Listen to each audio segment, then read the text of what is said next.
സാറെന്താ പതിവില്ലാതെ ഈ വഴിയൊക്കെ? വിനോദ് എന്റെ ഒരു ശിഷ്യനാണല്ലോ. വിനോദ് ഇപ്പൊ ഇവിടെ ഇല്ല, ആരുമില്ല, ഞാൻ ഒറ്റക്കാ. വിനോദ് ഉണ്ടാവുമെന്ന് വിചാരിച്ചല്ല ഞാൻ വന്നത്. ചില കാര്യങ്ങൾ ഡോക്ടറോട് ചോദിച്ചറിയാനാ. നമുക്ക് അകത്തിരുന്ന് സംസാരിക്കാം. അകത്ത് പെയിന്റ് അടി നടക്കാണ്, പെയിന്റ് അടി. ഓഹോ, ഡോക്ടർ ഇരിക്കൂ. Thank you. Narcotic control board ഉദ്യോഗസ്ഥനായ ഞാൻ ലീവ് എടുത്ത് വീട്ടിലിരിപ്പാണെന്ന് അറിയാമല്ലോ.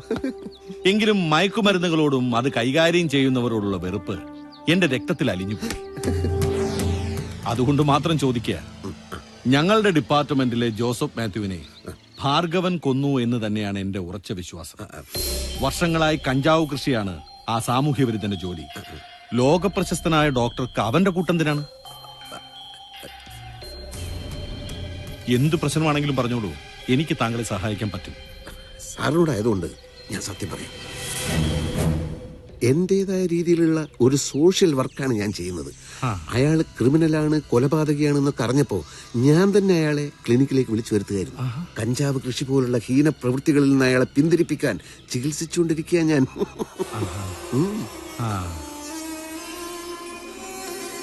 അയാളെ ഒരു ഉത്തമ പൗരനായി ഞാൻ മാറ്റിയെടുക്കും. ഓഹോ, അപ്പൊ അതാണ് ഈ പിന്തിരിയൽ. ഏത് പിന്തിരിയൽ? അല്ല, അപ്പോ ചികിത്സ ഉടൻ വരെയായി. അത് നന്നായി പുരോഗമിക്കുന്നു. എനിക്ക് വേറൊരു ഉദ്ദേശം കൂടിയുണ്ട്. ഭാർഗവന്റെ മേലെ ഒരുത്തനുണ്ട്, യഥാർത്ഥ കഞ്ചാവ് മുതലാളി. അതാരാണെന്ന് ആർക്കും അറിയില്ല. അതുകൊണ്ട് ഭാർഗവനെ ഹിപ്നോട്ടൈസ് ചെയ്ത് ആ തെണ്ടി ആരാണെന്ന് അവരെ കൊണ്ട് ഞാൻ പറയിപ്പിക്കും. എന്നിട്ട് ആ പരമനാറിയെ പോലീസിനെ കൊണ്ട് പിടിപ്പിക്കും.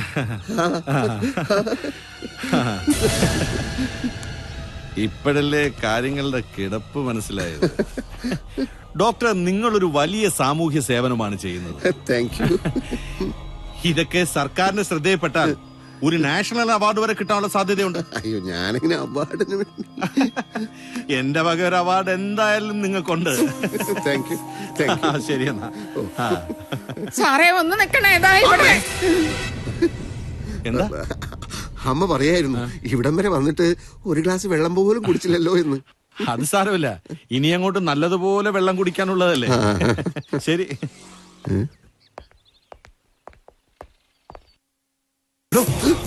എന്ത് പണിയാടോ തനിക്ക് കാണിച്ചത്? അയാൾ ആരാണെന്ന് തനിക്കറിയോ? Narcotic control board.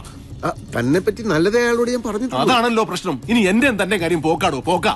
എന്റെ കാര്യം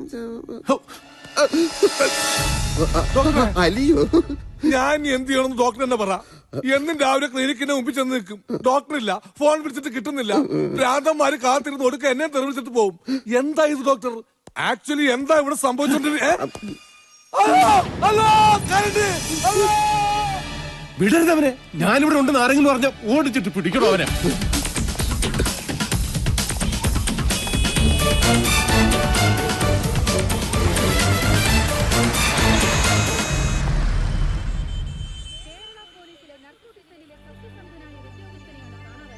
ഡിപ്പാർട്ട്മെന്റിലെ തന്നെ ഒരു ജീവനക്കാരന്റെ കാര്യത്തിൽ പോലീസിന്റെ നിലപാട് ഇതാണെങ്കിൽ സാധാരണക്കാരുടെ അവസ്ഥ എന്തായിരിക്കുമെന്ന് നമ്മൾ ചിന്തിക്കേണ്ടിയിരിക്കുന്നു.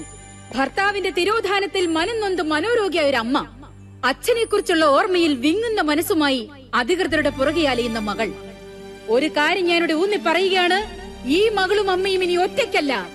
ഈ നാട്ടിലെ പ്രബുദ്ധരായ ആബാലവൃദ്ധൻ ജനങ്ങളും നിങ്ങളുടെ പുറകിലുണ്ടെന്ന് ഞങ്ങൾ ഇതാ ഉറപ്പു തരികയാണ്.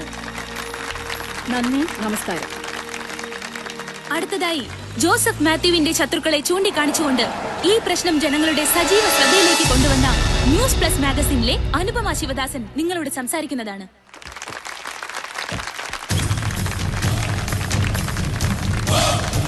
നമസ്കാരം. പ്രിയപ്പെട്ട നാട്ടുകാരെ, സുഹൃത്തുക്കളെ, പത്രപ്രവർത്തന രംഗത്ത് ഞാനൊരു പുതിയ ആളാണ്.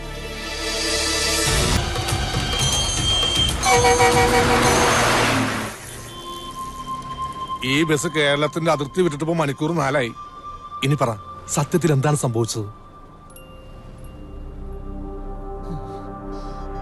ഡ്രൈവർക്ക് പുറമെ 2 പേരാണ് വണ്ടിയിലുണ്ടായിരുന്നത്. എന്നെ എവിടെ കൊണ്ടുപോവുകയാണ് എന്ന് ഞാൻ ചോദിച്ചു. ദോഷം പറയരുതല്ലോ, അവന്മാരുള്ള സത്യം അങ്ങ് പറഞ്ഞു.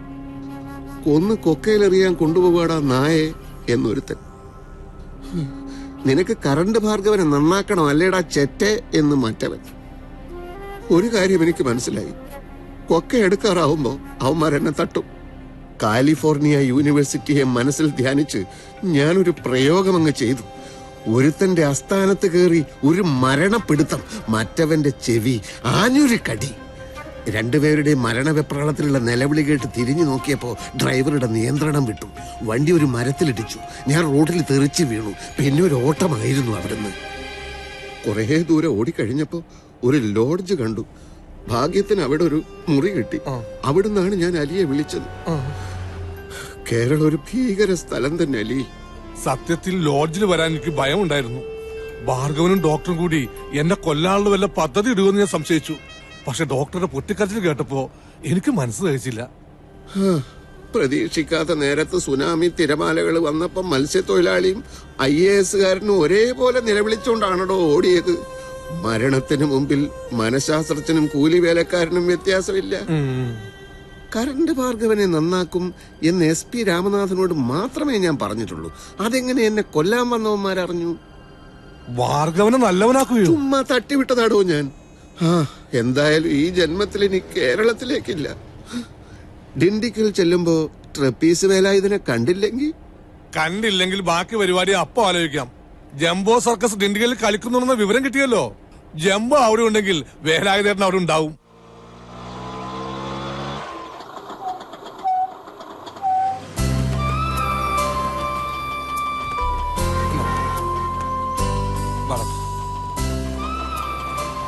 ஹலோ ஹலோ ட்ரிப்பிஸ் வேலாயுதன் சாரா உள்ள இருக்கிறாரு அனுப்புறேன். ஓ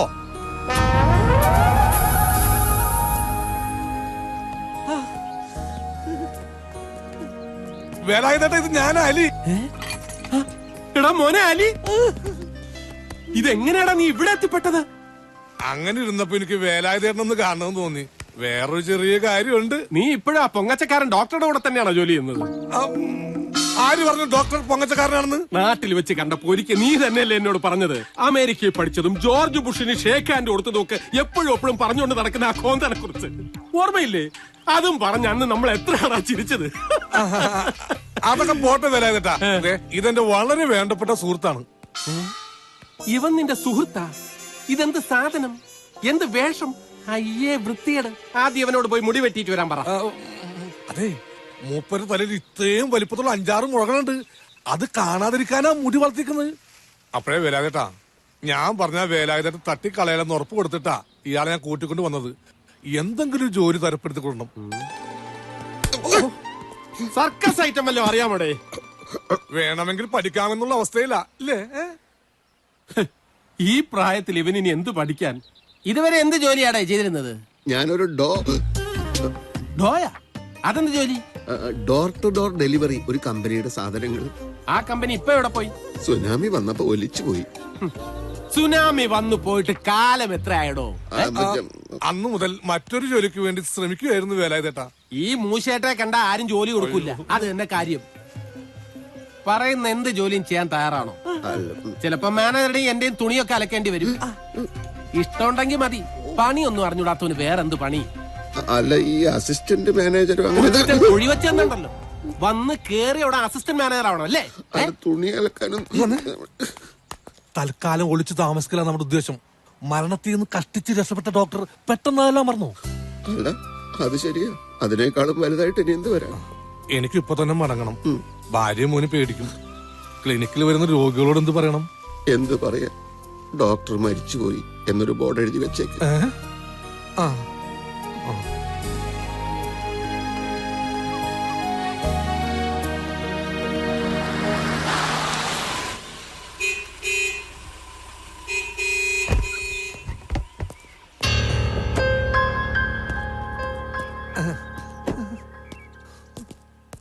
സാർ ഇവിടെ? ഡോക്ടർ എവിടെ അലി? ഒരു പിടിയില്ല സാർ. ഇന്നും രാവിലെ ഞാൻ ക്ലിനിക്കിന്റെ മുമ്പിൽ ചെന്ന് കാത്തു നിന്നു. ഡോക്ടർ വന്നില്ല. കാണാതായിട്ട് 4-5 ദിവസമായിട്ടും ഡോക്ടർ ഇവിടെ അന്വേഷിച്ചില്ലേ? ഞാൻ എവിടെ പോയി അന്വേഷിക്കാനാണ് സാറേ? ഡോക്ടറുടെ വീട്ടിൽ പോയി അന്വേഷിക്കാൻ വരുന്നില്ലേ? അത് ഞാൻ ആലോചിച്ചില്ല. സാറ് വീട്ടിൽ അന്വേഷിച്ചു കാണുമല്ലോ, അതുകൊണ്ട് സാറിനോട് ഞാൻ അന്വേഷിക്കുകയാണ്. ഡോക്ടർ എവിടെ? എന്നാ ഞാൻ സത്യം പറയാം സാർ, വീട്ടിൽ പോയി അന്വേഷിക്കാതിരുന്നത് ഒരു ദിവസം ഞാൻ അവിടെ ചെന്നപ്പോ അകത്ത് നിൽക്കുക കരണ്ട് ഭാർഗവൻ. ഞാൻ ഓടി രക്ഷപ്പെടുകയായിരുന്നു. അവൻ എന്തെങ്കിലും സംഭവിച്ചിട്ടില്ലെങ്കിൽ ഒരു ഫോണെങ്കിലും ചെയ്യാതിരിക്കുവോ? ആരെങ്കിലും ഫോൺ ടാപ്പ് ചെയ്ത് ഏത് സ്ഥലത്തു നിന്നാണ് ഡോക്ടർ വിളിച്ചതെന്ന് കണ്ടുപിടിക്കുന്നുള്ള ഭയമായിരിക്കാം. എന്തായാലും ഒരു കാര്യം തീർച്ചയാ, ഡോക്ടർ ആരെയൊക്കെ ഭയപ്പെടുന്നുണ്ട്. ഭാർഗവനെ മാത്രമല്ല, ഭാർഗവനുമായി ബന്ധപ്പെട്ട മറ്റാരൊക്കെയോ. അലിയുടെ പെരുമാറ്റം അത്ര സ്വാഭാവികമല്ല. ഒരുപക്ഷെ പോലീസ് മുറ പ്രയോഗിച്ച അലിക്കറിയാവുന്ന കാര്യങ്ങൾ പറയാന്നിരിക്കും. ഇതുവരെയായിട്ടും പോലീസ് ഒന്നും ചെയ്തില്ലല്ലോ. അവരെ കൊണ്ടാവുന്നല്ലേ ചെയ്യാൻ പറ്റൂ. എല്ലാ സ്ഥലത്തേക്കും ഇൻഫർമേഷൻ പോയിട്ടുണ്ട്. ആ ഭാർഗവനുമായിട്ട് കൂട്ടുകൂടിയ അപകടമാണെന്ന് വിനോദ് ആദ്യമേ പറഞ്ഞതാ. അവൻ കേട്ടില്ല. വയസ്സുകാലത്ത് എന്നെ എന്തിനിങ്ങനെ തീയതിയിട്ടിക്കുന്നുണ്ട് ഈശ്വര. ஜம்போ ரஷ்யன் சர்க்கஸ் உங்கள் அனைவரையும் வண்ணமயமான அணிவகுப்புகளோடு வரவேற்கிறது.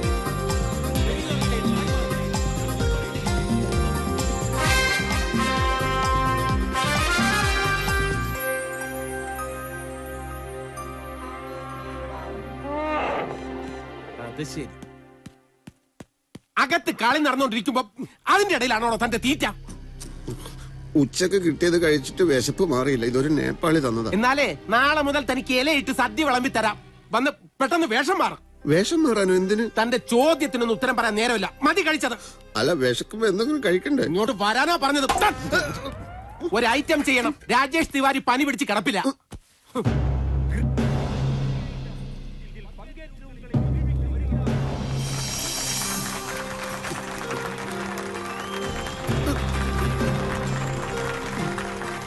ഈ പീരങ്കിക്കകത്തോട്ട് കയറ്.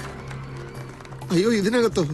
ഞാൻ സർക്കസ് പഠിച്ചിട്ടില്ലെന്ന് പറഞ്ഞതല്ലേ. ഇങ്ങനെയൊക്കെയല്ലേ ഓരോന്ന് പഠിക്കുന്നത്. അല്ലെങ്കിൽ തന്നെ ഇതിലെന്ത് പഠിക്കാനിരിക്കുന്നു? ചുമ്മാ കയറി കിടന്നാ മതി. അന്നവന്മാര് കൊന്നാ മതിയായിരുന്നു. ഒറ്റയടിക്ക് തീർന്നു. ഇത് കൊലയാണല്ലോ. കിടന്ന് പിറുപിറുക്കാതെ കേറടാ കഴുത.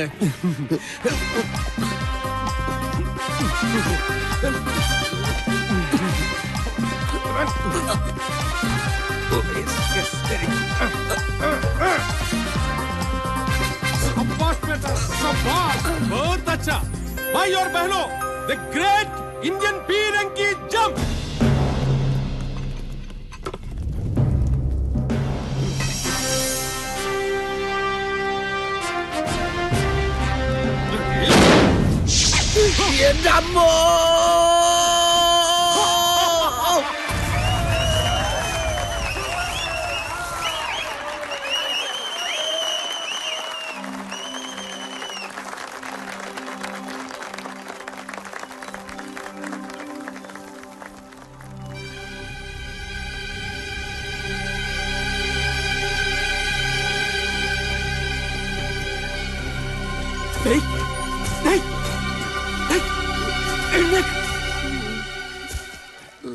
എഴുന്നേറ്റ് താഴെ വരാൻ.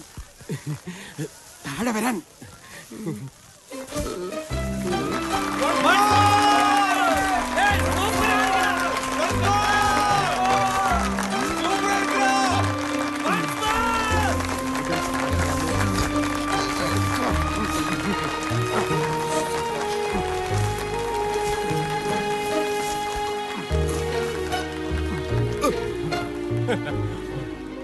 കുത്തബ് മൈനാർ വടകരയിലാണോ?